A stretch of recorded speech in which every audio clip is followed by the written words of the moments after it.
Hello, everyone. This is Xander Brothel, Director of Marketing Ops at CS2 Marketing with the Forward Thinking Podcast, hosting for the very first time. Today, Crissy and Charlie are joining to talk about a topic that is very, very important, especially right now as we go into budgeting season for a lot of organizations, and that is making the case for revenue or marketing ops resources and getting more budget and bringing that to your executive team. Thanks for joining, Crissy. Thanks for joining, Charlie. Yeah. Happy to be here.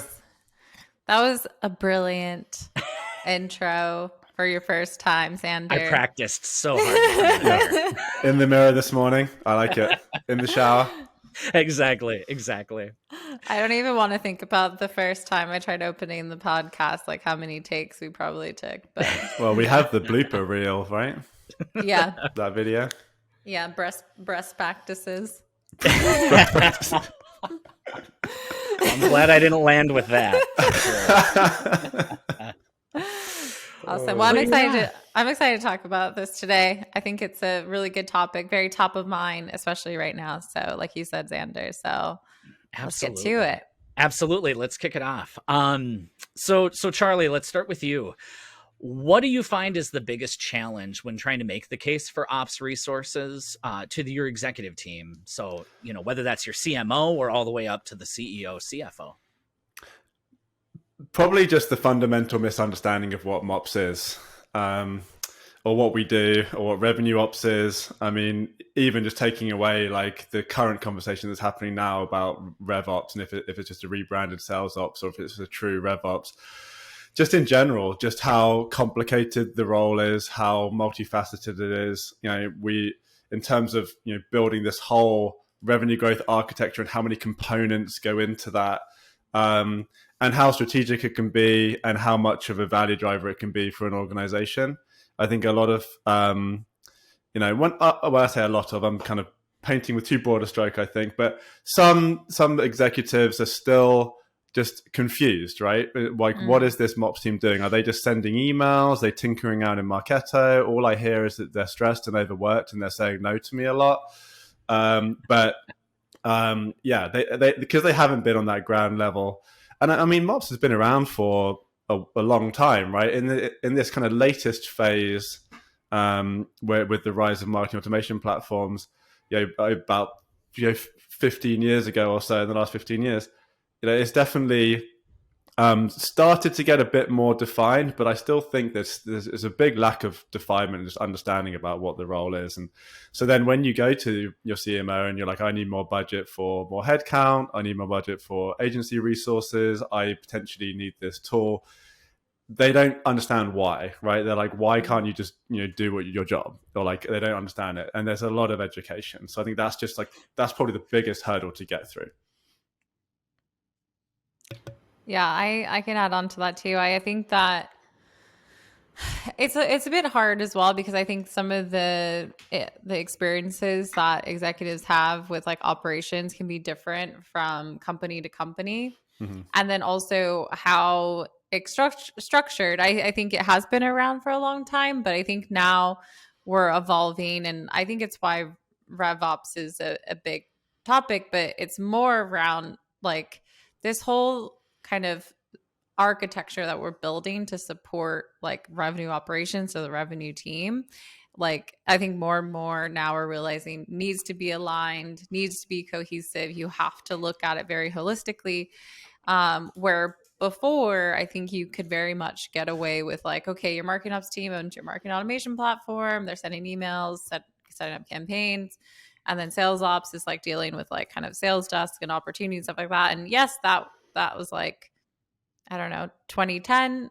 Okay. But now things have evolved, things have advanced. What companies want to do with their systems and their data to support their team has very much, just advanced, because you just realize the more you can do. And so I think execs, like what Charlie is saying, is like there may be an oversimplification in their head of like actually what needs to be done. And that's the whole thing too, is like they think of it as just things that need to be done, very transactional, like, oh, we need to, get emails out the door, or we need to set up a campaign. But really, in order for this team to really work properly, they have to have the breathing room, like the people, the skill set to really be strategic and set things up correctly, or else if they're just kind of in firefighting mode. So I think that transactional based thinking, like of like what operations does too, kind of diminishes the value of it. Like we talk about it a lot, but I think especially at the executive level. Yeah, absolutely. There's a lot of detail when it comes to marketing ops, and even in our communication to executive teams, we tend to try and summarize and make things a little bit more simple than they are. So then, you take a giant project that takes 6 months and you whittle it down into a executive summary. It's very difficult to then turn around and say, well, that actually took us 150 hours and this many people and, outside resources or what have you. So it can be difficult. You don't want to show that it's hard, but you kind of need to show that it's hard show to be your able work, to like justify it, right? Show the work. Totally. Yeah, we always talk about showing your work in our as a consultant, right? Like show them how you got to that conclusion and why you proposed that strategy and the design. And I think that could be a way to even do it in-house. But I think the CMO the general CMO is feeling the pain. Like I think maybe they don't understand the details, but they feel the pain still. So we always talk about this concept of this growth gap where in B2B SaaS over the last decade, they've grown, they've matured their business, the product, product market fit, they've grown headcount, etc., across the whole organization. But in terms of the actual resourcing of the team that's building the revenue growth architecture, that hasn't kept up. So there's this gap between the maturity of the company and the product and the maturity of the architecture that's supporting the revenue teams to sell and market your product. And that gap is pain. That's all the things you experience, right? Like, okay, we don't have the data we need. We've got sync issues. We can't get the campaigns out the door. We're sending emails to the wrong people. Like all of these pains that the CMO bubbles up to the CMO, and they get upset and they want to fix these things. And that's why in some of the Gartner surveys recently, two of the top three capability gaps CMOs have recognized is around like data and analytics. And like they need to be able to run their business and make better decisions and be able to have analytics and correct data to do that, but they've completely lost confidence in that. And I don't know if they realize that's like a marketing and RevOps like team can fix that problem. They just kind of see it and they go, this is an issue. They kind of spread it around, like, and getting people to focus on it. But like, there's some fundamental kind of aspects of architecture that needs to be built by your marketing and RevOps team to support, reliable data with integrity that can help you make decisions with better analytics. And that's where there's that gap, and that's a way to potentially articulate to the CMO and help them understand. Still work in progress though. Yeah, definitely. I think that there's also just a lot of the nature of what we do is we're working on projects. And so we give milestones of I completed this project and how much did I do? How much work did I do? I remember listening to the podcast before I was on the team, and there was a episode talking about how you have to like relate it back to the impacts of the business. It's not about how much did I get done, but it's about what did I actually do for the business. And do either of you have any additional commentary on how to relate that work that you are doing, the sync behaviors or the data issues, and getting it back to what an executive is really going to put some money behind? Yeah, I mean, I'll give a short answer. I think, Crissy, you're about to jump in too, but there's really two things. There's two categories of value that we feel like as CS2, these teams can create. And one of them is predictable revenue growth, and the other one is customer experience and customer experience improvements.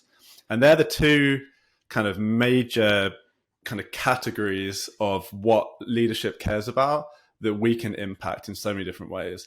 And there's so many sub benefits within all of those, and the kind of the list is rather long. But in terms of like what the execs care about, they want to have predictable growth. They want to know I can put this much money into this channel or this program and it's going to create this. And they want to know that the customer experience when in all the different touch points is optimized and is what they, when they're in the boardroom and they're talking about this awesome go-to-market strategy, that it's actually, that's what's happening on the ground level, and there isn't a disconnect. Yeah. I was going to say the exact same thing. I honestly don't even know why I'm here, because Charlie and I probably share the same brain at this point, but I'm just kidding. I think that I think that, to Charlie's point, is like you really need to tie it back to the main things that like CMOs care about, and we've just kind of dialed in on that. Like we've done a lot of interviews for our clients and C-levels and stuff like that, and also think about what is like has the most visibility, right? Like your prospect experience, your customer experience, like that. Like, why are we doing marketing? Why do we have sales? Like that's basically like all of it, right? So if you can tie it back to that, then I think that and that's the winning advantage, right? What wins deals? A lot of it is that, so and then that just feeds into kind of predictable growth and scalability and things where folks are really feeling the pain. So those two for sure. And think about the symptoms, and then counteract that with like a win, like, right? Like all the symptoms that you feel when you don't have those two things are probably a win that could be tied to any project that you do. Mm-hmm. Absolutely. When you've had a hard time getting budget from your executive team, how have you seen that for clients or for yourself negatively impact the team? Yeah, I can jump on that one. I think, I think with the same kind of thing that we talked about with the executives, like not really having the full picture of like understanding or kind of like exactly what needs to be done and how much work. I think they also don't really have like the right expectations of realistically like what needs to be invested and done to make sure our teams are like not understaffed, not overworked, and aren't working in silos. And those are kind of the big impacts that I see, and especially like teams not being aligned, because so I'll make a kind of like a generalization based on something that we see sometimes, but executives, especially if you're a small startup and say you report directly to a CEO, maybe you don't even have a CMO, they might think like, why is this stuff not happening? Like, this is easy. Like, this marketing automation, like it should just be happening, right? Like, or literally had that conversation on Monday. Yeah. Like, oh, lead source. Well, that should just come in automatically. It's like, whoa, wow, no, just so massively like underestimating the like what needs to be done. And I think on top of that, if they're having like a bunch of tech debt from not investing into the people, and so they're just putting in these band-aid things, it's even more like work and time just to do some of the simplest things. So it just kind of further kind of like feeds into that problem, but then they're still having these unrealistic expectations. I think also too, execs don't realize like the difference in skill sets. So when you're looking at your resources, sometimes you do need to, yes, you can bring people in-house, but they're not going to know everything.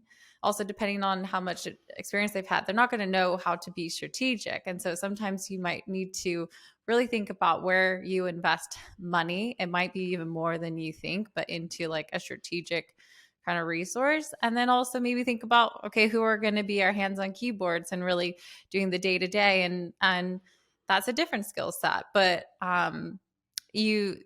there is quite a bit of an investment. And I think CMOs are happy to spend like 90 to 100K on an event, but for some reason they still haven't got around like doing the same thing just to put in some support for their operations, which you're not going to get the ROI on that event anyway unless you're operationally sound. So I don't know, I think the execs really need to change their expectations. Yeah, I think in terms of under-resourcing and then the pain, I think it comes back to what maturity level as an organization do you need from this architecture, this revenue growth architecture, to be able to achieve your goals. And if that isn't aligned, then you're not going to achieve your goals, right? I think it's just quite as simple as that. The customer experience will be impacted, your growth will be impacted, pipeline, conversion rates through the funnel. And that's just kind of business issues, right? There's going to be true business loss and risk through underinvesting. And then the issue, what happens generally is that there's this downward spiral where you're underinvesting. Your team is now only in a reactive firefighting mode, so they're just band-aiding things together and praying it doesn't all just fall apart overnight. Then now leadership, and I hear this a lot from leadership, where they literally say they're just like, I just think everything's broken. Now the leadership completely loses confidence in the team. It creates a bad culture of like mistrust and stress. Your MOps and RevOps people leave. It's a revolving door every 6 to 12 months. As they leave and new people start, there's a gap where you don't have anyone. The new person ramps up. They're not really productive until after a few months. They then just go into firefighting band-aid mode. Nothing really is being worked on strategically, and everything just continues to get worse, right? Yeah. And then that's when tech debt accumulates. Things get really hard to do. Projects stall. Nothing feels like it's getting done. And then the more that you go down that downward spiral, the harder it is to kind of work your way back up into a better place, because now you're having to, we always talk about this concept of, you accumulated so much tech debt. Even if you had 10 people on a team, you can only pay off the interest. You can never actually pay down the principal of that debt. And that's a really bad place to be, because once you get there, I don't want to say you can never get out of that, but it's going to be very difficult to get out of that. And actually, your whole job would just be trying to pay off tech debt and not focusing on more of an opportunities for your business. So there's a business issue, there's a team issue, just a team morale issue. Mm-hmm. I mean, it's tough. And in this time of tightening budgets, I think I actually had a LinkedIn post a few weeks ago where I think this year and maybe next year is going to accumulate so much tech debt because everyone's underinvesting in this area, that we're all in for a real fun ride in 2024 to clean it up. I think about like being a part of very high growth companies that grow super, super fast. They usually don't grow the operations team at that same scale, right? And so now all of a sudden, if we just focus on marketing ops, now you have people who are events people who are also now creating, programs in HubSpot or Marketo or Pardot or somewhere, right?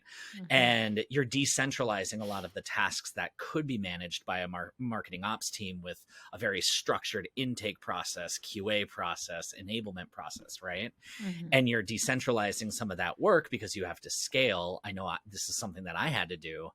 And it's tough because now, garbage in, garbage out.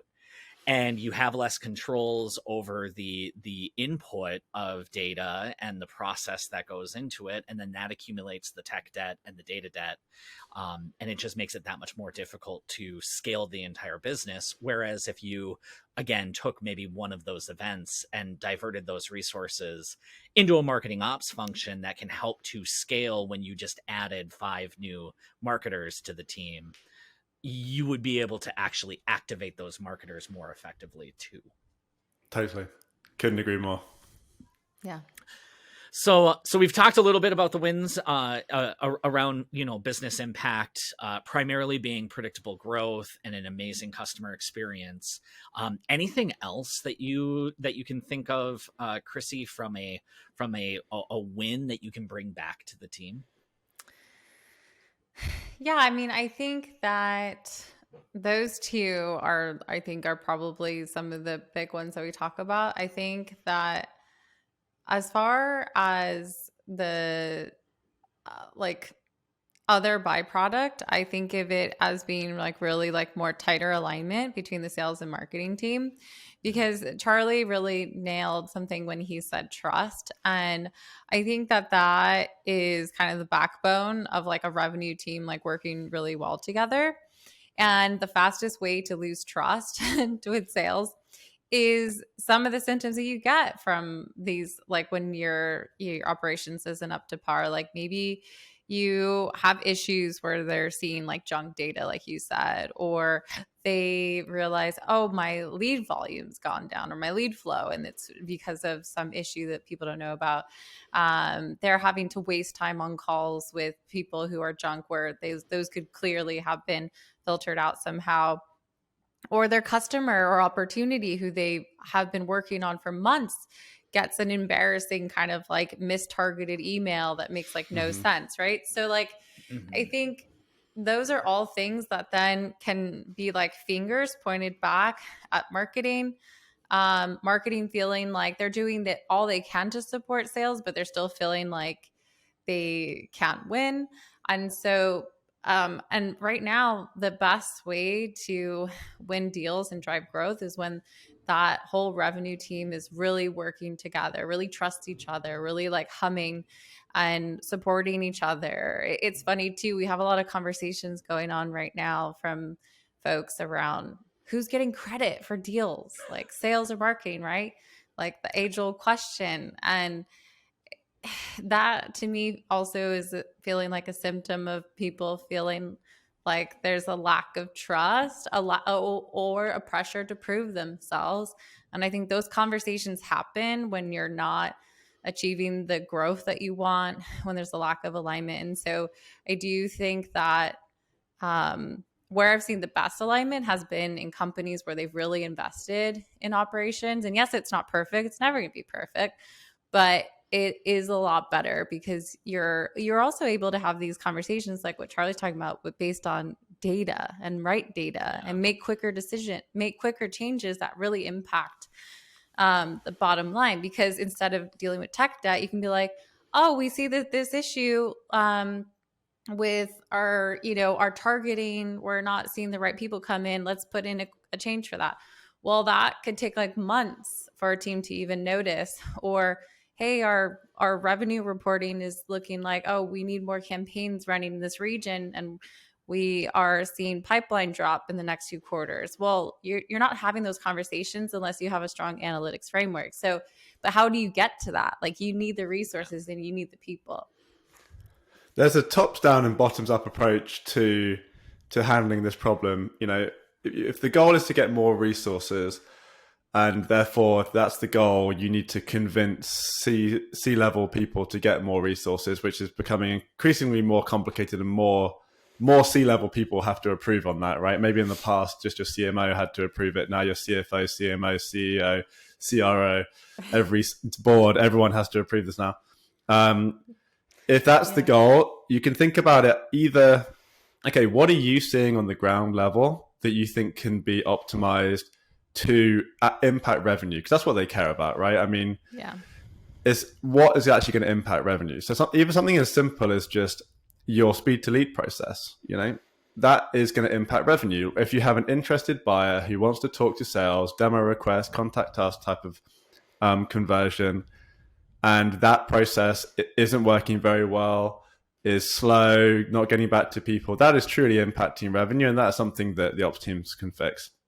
So you can think about it from doing that assessment at your level and go through go-to-market strategy, operationalization, the analytics that you can dig into, and then the core operational pieces that impact the customer experience and revenue, and then go to your leadership and say, okay, this is what I think that we should do. This is the roadmap. This is the outcome. It's going to impact revenue in X, Y, Z. I need more budget to achieve it.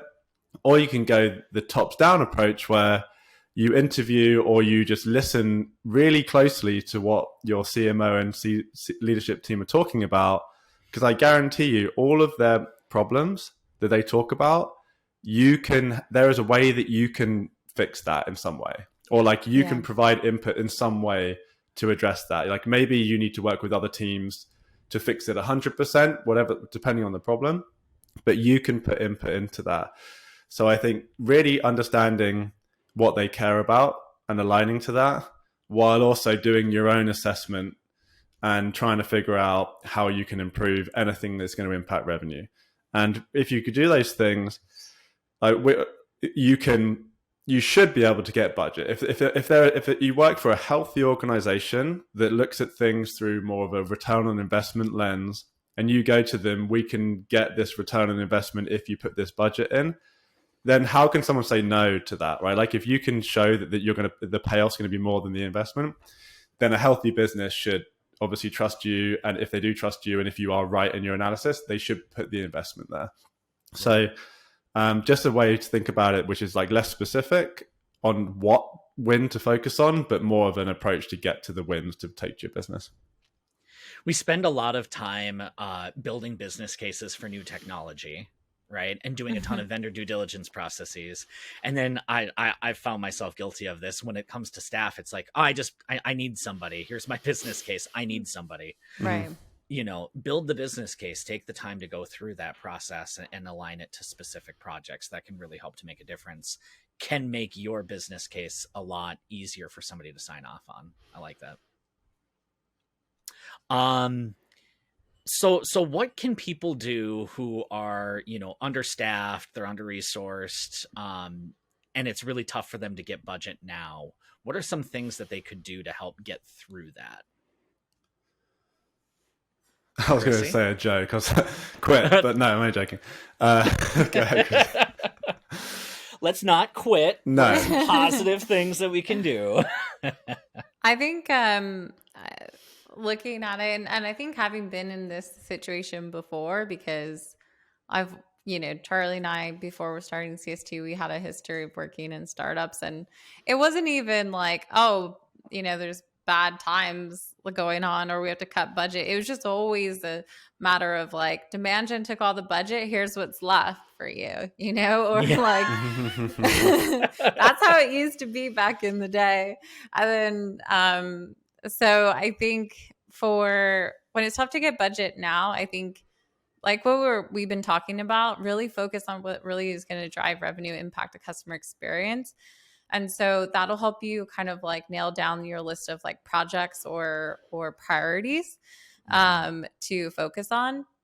I think also at the same time, if you're trying to get more resources like people or an agency or something like that to help on those projects, think about how you can then minimize costs in other places.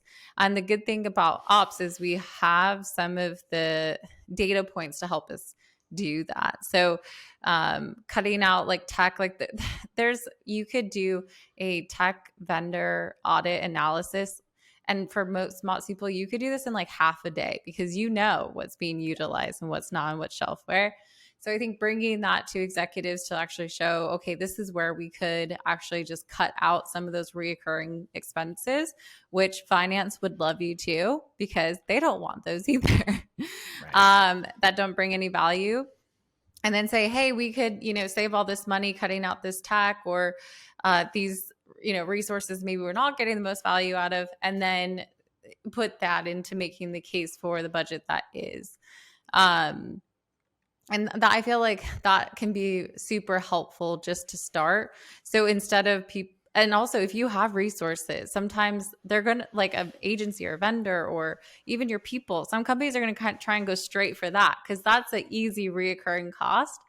But if you can get ahead of that and be like, actually, I've done this analysis. Let's first cut from like technology. And I'm sorry, if you tech vendors, you're listening to this, but like that could be a good way to do that first. So then you can at least protect the current resources you have too. The good thing about removing tech, and it's weird to be an ops person and like hate on tech, but there's definitely some shelfware out there. There's a lot of tech that's like super helpful and you can't live without. Obviously, don't get rid of that. But if there is some shelfware, there's two benefits to removing it. One is that you save budget that you could allocate elsewhere. The other is, you know, ops people know this, other people don't, is that every new technology you have actually adds more to your plate to handle. I've never met a MarTech or sales tech that has taken more off the plate of the ops team than it has put on the plate, right? So like, if you remove that, even if it's shelfware, you're still checking the integration, troubleshooting issues, kind of keeping up with updates, you know, making sure that you do an update in, you know, your marketing automation platform, it plays nice with the integration with whatever else it is. So like there's this constant other, every tech is kind of every piece of tech is a layer of operational overhead that you have on your team. So if you remove that, that saves you time, maybe gives you some more budget to get more time from either an agency or a person. And then in terms of getting resources with tight budget, you can always start small, right? Like I think you don't have to go and hire a full-time headcount.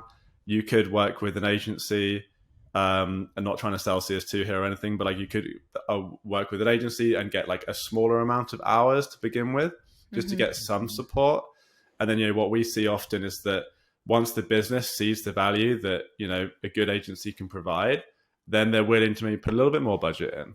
Okay, actually, I saw them deliver this project, it's providing loads of value. Okay, I want them to do 2 projects at a time now. And there's a little bit more budget comes in, a little bit more. So I think that land and expand is definitely a powerful way to kind of get what you need. So don't maybe go too big to begin with if the business is going to be fearful of that. That's great. Crissy, anything else in terms of like immediate things that people can do? Yeah, I think that another thing that I think about as well, if just being in the MOP side, is like focus on like the insights on how to save budget overall.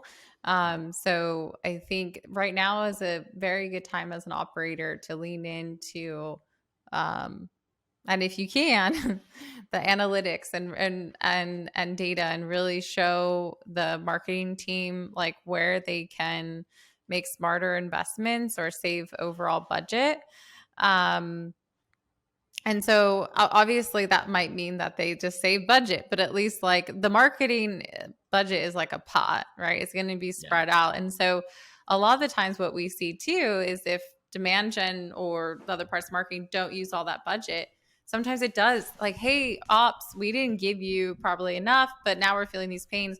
Why don't you then take this extra budget we found and go spend it? We see that a lot as an agency. That's why we get requests like about this time or the end of the quarter, because it's like, oh, here's what's left over. And so, but if you can get ahead of that and actually then also help them make smarter decisions in their own like budget allocation, cutting costs in certain areas that don't provide value, not only do you look more strategic, which then just helps the like that, lens in view and what CMOs are actually looking for, and puts more trust back into your team, which then makes them closer to you, want to invest more. It's kind of like those things where you give rats like sugar water and they keep coming back for more and more and more. It's the same thing. If you have a drip of like really good data and insights and that CMOs are really struggling to look for, like they're just going to want to like invest more into the team because they're like, wow, this is amazing. This is what I've been looking for. So there's like indirect kind of impacts to that. And your job is protected. And you can say, hey, I actually am stuck down doing all these other things and I don't have the time to even be more proactive to do this at a more regular cadence. And then they'll say, okay, well, let's bring in more resources to help you. So I think operators, if you can, lean into owning more of those conversations, building out an analytics framework, showing data to your CMO, because not only will it save budget, it'll really help you elevate and potentially get more resources for your team. That's great. And then Charlie, let's say that we get that budget. How would you approach it if you had the opportunity to hire somebody? How would you choose who to hire? What type of role to fit? Not in terms of like who is an individual, but like what role would you start to look toward? Consultant answer incoming. It depends. So yeah, I mean, it does obviously depend, right? Like how big's your current team? What's your level? Are you a director or VP operator? Or I think I will say maybe Charlie, because I was listening to a podcast and one of the answers was sometimes it's easier to say what not to do than what to do. So I almost even think, Charlie, like what first role like should they hire, but where maybe should you not hire first, because then that's not going to be effective. What's give more detail on the situation? Is this a MOPS team of one, director of MOPS looking to be a MOPS team of two, or what? Let's talk about this. Let's make a scenario here. All right, scenario is you're a MOPS team of one, you're a senior manager, and you want to be a director. Okay, what's the first role that you would do? I would say, interested in both your thoughts actually on this. I would say if you're MOPS team of one, actually, regardless of whether you're a director or a senior manager, I would want to get someone to help on campaign execution. Right. Because I think my opinion is that someone working on campaign execution and kind of that kind of ongoing support of the teams, QA, getting emails out the door, etc. It's a different muscle and mindset than someone working on bigger projects that are on the roadmap, aligning to the value and stuff that we've just been talking about. So the challenge that everyone in ops has probably been through, and if not, maybe you should, because it's kind of like you kind of have to pay your dues in being the MOPS team of one once in your career. A rite of passage. Rite of passage, yeah. I'm only joking, you don't really, but it's you can't do both, right? Because if you're trying to work on a big project, you need like a lot of deep time, a lot of kind of thinking time, less interruptions. And if you're doing the campaignets work and you're supporting 50 marketers getting their campaigns out the door, your Slack is going off like crazy. You're working in your project management tool, trying to keep up with all these requests. You're doing builds, you're doing QA, you're going back and forth on like copywriting and emails. Like, how can you do that and spend, 10 hours over a couple of days doing like a big build and design of something like very strategic and like, for example, like a speed to lead or order of ops project? It's very difficult to do both at the same time. So I would try and split those roles as kind of that first step. What do you two think? Crissy? I agree. Like I always say, like, the more you can, like, if you can do this early on too, like if you can actually split out your team and resources to be like someone who, like a team that's focused on campaign execution and operations. And I'm not diminishing that work. There's a lot that goes into that. But to Charlie's point, it's a service. It's a service based. Like, it's very, it requires a lot of time each day. And so you can't do both. Like, you can't be a strategic leader and then be doing that. And so, but then also if you want to be strategic, like thinking through like the analytics side, and then that might even make the case for like, that's another service. That's another skill. Yeah. Let's bring in someone to do that. So I think you'll start to, and relationship building is so important for a leader in operations, building that alignment, building alignment with the other operating teams. It's so impossible to do that and not feel burnt out if you're doing all the other things. And so you need your operations team to have that breathing room to do that. And can I say something about campaigns? Because I think that sometimes, and maybe even I said this in the past, you kind of imply that the campaign X is just running the business and it's not strategic, and then there's like this other strategic work. I think both teams and both skill sets and both roles have strategy and also support running the business. I would also say the campaign X person, yes, maybe you could hire someone a bit more junior to help just kind of get campaigns out the door, but really you want them to think beyond that, and not just like, how are we getting campaigns out the door, but one, how are we improving the whole overall campaign operations architecture and process so we can have repeatability, scalability, less issues, more integrity within the whole process, so we can have just like this best-in-class campaign execution system. But then also, they are on the front line of all of your messaging, your positioning, how you are communicating with customers, sales and marketing alignment on communication orchestration. And that is so impactful on the customer experience. So even they shouldn't just be like a ticket master, just taking tickets and executing. There should be, how do we fix this whole process and make it better? But also, they should also be giving feedback to the people who are requesting these campaigns. Like, okay, like this copy doesn't align to our messaging, or, oh, we A/B tested this, or we should A/B test this, and then feed that back to the team, giving that analytics for how things are working in the campaign execution or kind of messaging, copywriting, etc., to the teams so they can improve, and doing that through like micro consulting, kind of on a regular basis, but then also more regular cadence, like maybe quarterly, taking them through email performance, landing page performance, all of that kind of stuff to show how that they can improve. And that's all strategic. And that should be still handled by that campaign execution person because they're dealing with it every day. And they're the only person in the company seeing everything that's going out, right? They probably have the best idea of what's working. Yeah. It's interesting to kind of wrap things up. You know, we started at the beginning talking about what are the two things that we can focus on the most, right? And that is driving results and delivering the best customer experience. And that's kind of where we're landing. It's you're building up a team of people who can think strategically and be tactical. And that's important. You know, one of the best pieces of feedback that I received was I had a CMO who said, I love that you can be at 30,000 feet and then like go down to the ground level in the same conversation. Right. It's a skill in itself. And every team is going to have elements of that, of being able to think more proactively, but then at the same time, like really get into the weeds and understand what's going on. That's kind of the mastery of ops. Yeah, I love that. I love that 30,000 feet down to ground level analogy. That's great. Yeah. You get a little lightheaded sometimes. I think that we all feel that. But it is really good when we have that opportunity to exercise those muscles. So, any closing thoughts before we jump? I think the only one thing that just came to mind too is like, even like running a business, you realize like how much, like as a company grows, how much that pressure tests your operations.